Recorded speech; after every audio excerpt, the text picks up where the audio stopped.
کسی جماعت کا صدر ہوگا، کسی جماعت کا وزیر اعظم ہوگا، کسی جماعت کا وزیر خارجہ ہوگا تو کسی جماعت کا وزیر داخلہ ہوگا، نہ یہاں پولیس کسی کے انڈر ہوگی، اگر ایک جماعت کوئی کام کرتی ہے دوسری مخالفت ہوگی، پھر ان ساری جماعتوں کا پورا مکسچر بن کے ایک شیک بن جائے گا، اور اس کے اندر سے اگر آپ فارغ طور پر چینی نکال دیتے تو پھکا ہو گیا، اور اس کے اندر سے اگر دودھ نکال جاتے ہیں تب بھی جناب کام خراب ہو گیا۔ لہٰذا اگر ایک بھی جماعت اپوزیشن کی گر جاتی ہے یا سائڈ پہ ہو جاتی ہے، پیچھے ہو جاتی ہے، اپوزیشن ختم، گورنمنٹ گر جائے گی۔ جب گورنمنٹ گر جائے گی کیا یہی تماشے ہوتے رہنے پاکستان کے اندر؟ پاکستان کو ترقی نہیں کرنے دینی ہے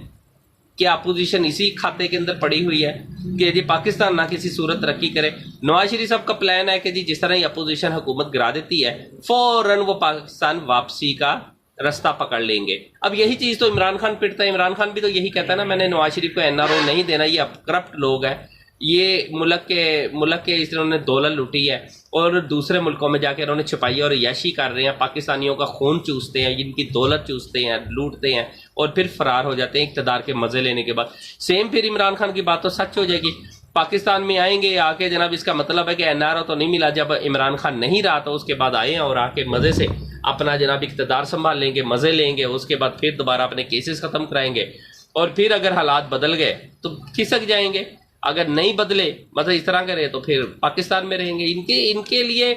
باہر بھاگنا یا رہنا یہ ایک عام سا کھیل ہو گیا ہے۔ عوام چارج ہوتی چلی جا رہی ہے، عوام خود دیکھ رہی ہے کہ ہو کیا رہا ہے، یہ میڈیا کو بھی استعمال کر رہی ہے اپوزیشن جو ہے، یہ باقی مثلا اکاؤنٹس کو بھی استعمال کر رہی ہے، سوشل میڈیا کو بھی اس ٹائم استعمال کیا جا رہا ہے۔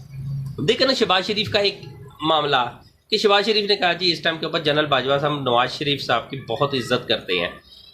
یہ وہی نون لیگ ہے جو اس ٹائم کے اوپر جلسوں کے اندر فوج کو ذلیل و خوار کر دیتی تھی، نعرے لگواتی تھی۔ جنرل فیض امیر صاحب ISI کے چیف تھے جب ان کے خلاف نعرے لگ رہے تھے فیصلہ آباد دھوبی گھاٹ کے اندر، اور یہ وہی ہے جو سڑکوں کے وہ مجھے کیوں نکالا کی تحریک چلی اور اس کے پیچھے ٹوٹل انہوں نے یہی کہا کہ کیوں نکالا کے پیچھے کون ہے۔ یہ سارے کھیل کا فوج کو پتا، فوج کی میموری اتنی کمزور نہیں ہے، نہ ہی فوج کی نظر اتنی کمزور ہے، کیونکہ یہ ہم لوگ جانتے ہیں اور پورا پاکستان ہی جانتا ہے، اور خصوصی طور پہ ہمیں پتہ ہے کہ ہماری پاک فوج کی خوبیاں کیا ہے۔ ہماری پاک فوج جو ہے اس ٹائم کے اوپر انہیں کون عزت دیتا ہے اور کون عزت نہیں دیتا، یہ بھی پاک فوج بہت اچھی طرح جانتی ہے۔ یہ وہ پاک فوج ہے جو ہمارے مخالف، ہمارے دشمن ہندوستان کی 21 لاکھ فوج پہ اگر نظر رکھ کے بیٹھی ہے، 21 سیاستدانوں پہ نظر نہیں رکھ سکتی، یہ ممکن نہیں ہے۔ لہٰذا فوج کے ایک ایک شخص، ایک ایک بندہ نظر میں ہے۔ ہاں عمران خان غدار ہے یا عمران خان 2 نمبر ہے، عمران خان لوٹ مار کر رہا ہے، عمران خان ملک کے لیے نہیں اچھا سوچ رہا، نہیں اچھا کر رہا، تو ٹھیک ہے عمران خان کو واقعی پھر منظر عام کو لانا چاہیے۔ بڑے رستے ہیں، مثلا فار ایگزامپل کسی بھی طریقے سے وہ منظر عام پہ لے آئیں، کسی بھی میڈیا کے ذریعے منظر عام پہ لے آئیں کہ جی عمران خان جو ہے وہ اس ٹائم صحیح نہیں ہے، لیکن اگر اس جیسا بندہ صحیح ہے اور اگر وہ ملک و قوم کی ترقی کے لیے، ان کی غیرت کے لیے، انہیں زندہ کرنے کے لیے اور انہیں آزاد کروانے کے لیے، ایک خود مختار ریاست بنانے کے لیے اگر وہ کام کر رہا ہے اور اس میں کافی حد تک وہ کامیاب ہو گیا، تو پھر سب اداروں کو، سب لوگوں کو کھڑے ہونا اس کا ساتھ دینا چاہیے، اور یہی عوام چاہتی ہے۔ ہم لوگ سب ایک عوام ہے، ہم لوگ چاہتے ہیں کہ اگر عمران خان ٹھیک ہے تو پھر اس کا ساتھ سب کو دینا چاہیے، اگر وہ صحیح ہے تو پھر عوام کو بھی جاگ کر اس کے ساتھ کھڑے ہونا چاہیے۔ اگر عمران خان صحیح نہیں ہے تو پھر ٹھیک ہے، ہر عوام کی اپنی اپنی مرضی ہوتی ہے، عوام کی اپنی مرضی پہ ان کے ووٹ ڈلتی ہے۔ بہرحال جو لوگ سمجھتے ہیں کہ عمران خان صحیح ہے، انہیں 27 مارچ کا جلسہ کامیاب ضرور کروانا چاہیے، جانا چاہیے، پتہ چلے کہ واقعی یہ جلسہ جو ہے یہ عوام کو چارج کر کے لایا ہے اور عوام نے بتانا ہے اپنے آپ کو۔ اور انشاءاللہ تعالی مجھے یہ یقین ہے کہ جس دن انہوں نے عوامی پاور دیکھ لی، دیکھیں عوامی پاور کا اپنے لیڈر کے ساتھ کھڑے ہونا بہت ضروری ہے، اور وہ بھی عمران خان جیسا لیڈر جو ملک و قوم کے لیے سوچتا ہے اور اسی ملک کی ترقی کے لیے، اس کی آزادی کے لیے سوچتا ہے۔ ہم 1947 کے اندر آزاد ہوئے، 1947 کے اندر یہ ملک آزاد ہوا، اس ٹائم کے اوپر 15 لاکھ افراد نے قربانیاں دی۔ یہ وہ مسلمان تھے پاکستانی جنہوں نے قربانیاں دی، کسی نے اپنی بیوی، کسی نے بچہ، کسی نے بیٹا، کسی نے بیٹی، کسی نے باپ، کسی نے ماں کی قربانی دی، اور پھر 15 لاکھ افراد کی قربانی کے بعد یہ ملک اب بن گیا۔ آج ملک کی آزادی کا وقت آیا ہے، آج بھی قربانی مانگی جا رہی ہے، اس ملک کی آزادی کا وقت آ چکا ہوا ہے۔ ہم نے امریکہ کو بتا دیا کہ ہم ایک آزاد ریاست ہے، ہماری خارجہ پالیسی بھی آزاد ہوگی، ہم کسی کے غلام نہیں ہوں گے۔ ہم نے یورپ کو بھی بتا دیا، ہم نے دیگر ملکوں کو بھی بتا دیا، ہم نے اسلامی ریاستوں کو بھی بتا دیا کہ ہمارے پیارے نبی صلی اللہ علیہ وسلم کی شان میں جو گستاخی ہوتی ہے وہ آپ لوگوں کی پراسرار خاموشی کی وجہ سے ہوتی ہے، آپ کی مجرمانہ غفلت کی وجہ سے ہوتی ہے۔ یہ تمام اسلامی ملکوں کو بتا دیا گیا، اور اسلامی ملک اس بات کو مانتے بھی ہیں کہ ہمارے پیارے نبی صلی اللہ علیہ وسلم کی شان میں جو گستاخی ہوتی ہے وہ تمام اسلامی ممالک کے سربراہان کی پراسرار خاموشی کی وجہ سے ہوتی تھی۔ لیکن اللہ کا شکر ہے آج اسلامی ملک بھی جاگ گئے ہیں، آج جاگے ہیں، تو پھر تو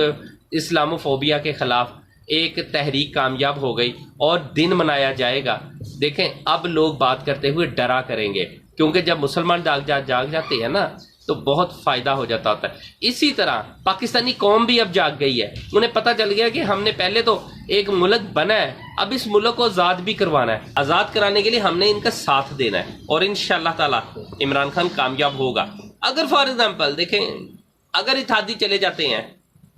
پھر تو کھیل ختم ہے، پھر تو سمجھے گورنمنٹ اگر گرتی ہے یا کوئی چیز بھی ہے ختم ہو جانی چاہیے، پھر گورنمنٹ گر جانی چاہیے یا گورنمنٹ ختم ہو جانی چاہیے، نئے سرے سے عمران خان 2/3 میجورٹی کے ساتھ آنا چاہیے، اتنی طاقت کے ساتھ آنا چاہیے کہ تاکہ وہ قانون پاس کروا سکے۔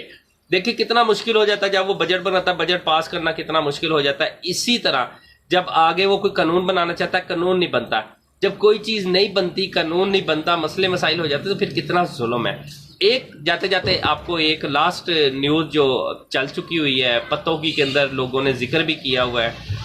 بے حسی کی انتہا ہے۔ کیا ہماری قوم اتنی بے حسی کی طرف چل پڑی ہے؟ اس کی پہلا منظر وہی ہے کہ پتوں کی کے اندر ایک ڈیڈ باڈی بالکل پاس پڑی ہے اور وہ کھانا کھا رہے ہیں۔ کیا بات ہے، کیا ظلم کی انتہا ہے، کیا بے بسی کی انتہا ہے، کیا ہمارے مردہ ضمیر، اگر ہمارے اتنے ہی مردہ ضمیر ہو گئے ہیں تو پھر ٹھیک ہے، راجہ ریاض تو پھر کسی کھاتے میں نہیں آتا ہے، اس نے بھی اگر اپنا ضمیر مطلب بکاؤ مال کے طور پہ رکھ دیا ہے تو پھر اس کا مطلب ہے دیکھیں نا، یہ بھی قوم پتوں کی کے اندر بھی تو وہ انسان ہی تھے نا، جیتے جاگتے انسان ہیں جنہوں نے لاش کے قریب بیٹھ کے مزے لے لے کے کھانا کھایا، اور اس کے بعد کسی نے یہ بھی نہیں دیکھا کہ یار ہمارے پاس وہ ظلم ہوا ہے، پہلے اسے تشدد سے قتل کیا اور اس کے بعد اسی کی لاش وہیں رکھ کے خود کھانا کھول دیا اور کھانا کھاتے رہے ہیں، اور کسی نے اس کی طرف نظر اٹھا کے بھی نہیں دیکھا۔ اتنی بے حسی، اتنی یعنی کہ پتھر دل لوگ ہو گئے ہیں، تو پھر اگر یہ ہو گئے ہم کس ڈگر پہ چل گئے ہیں، ہم چلے کدھر گئے ہیں؟ اتنی بڑی ظلم و زیادتی۔ اللہ بہرحال ہمیں معافی عطا فرمائے، ہم پہ رحم کرے۔ اگر اللہ نے ہمیں معاف کر دیا نا تو انشاءاللہ تعالی ملکی حالات ٹھیک ہو جائیں گے، لیکن اللہ نے ہماری اگر انہی حرکتوں کی وجہ سے پکڑ کر لی نا تو پھر سمجھے آپ کی بندر بانٹ شروع، پھر تو بہت کچھ ہو جانا، پھر کوئی عہدہ کسی کے پاس ہونا، کوئی عہدہ کسی کا، پھر سمجھ لینا کہ اللہ کے عذاب میں ہم مبتلا ہو گئے، ہماری پکڑ ہو گئی۔ اچھا ایک خبر اور ہے امریکہ کے اندر سے، امریکہ کی ہفتہ وار بریفنگ کے دوران صحافیوں نے سوال کیا ترجمان وائٹ ہاؤس کو کہ جی پاکستان میں کہا جا رہا ہے، پاکستان کے وزیر اعظم نے کہا ہے کہ ہم کسی کے غلام تو نہیں ہیں کہ ہم ان کی ہر بات کو مانیں، تو یورپ کے بھی ہم غلام نہیں ہیں کہ وہ ہمیں خط لکھے اور اپنی مرضی مسلط کر دے،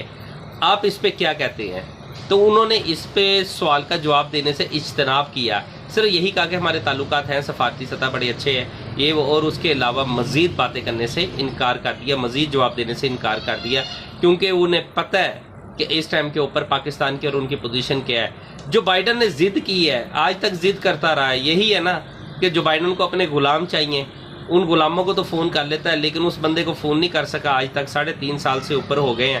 کہ پاکستان کو اس لیے فون نہیں نا جو بائیڈن نے کیا کہ جی ادھر غلام کوئی نہیں رہتا ہے، ادھر کا وزیر اعظم غلام نہیں ہے۔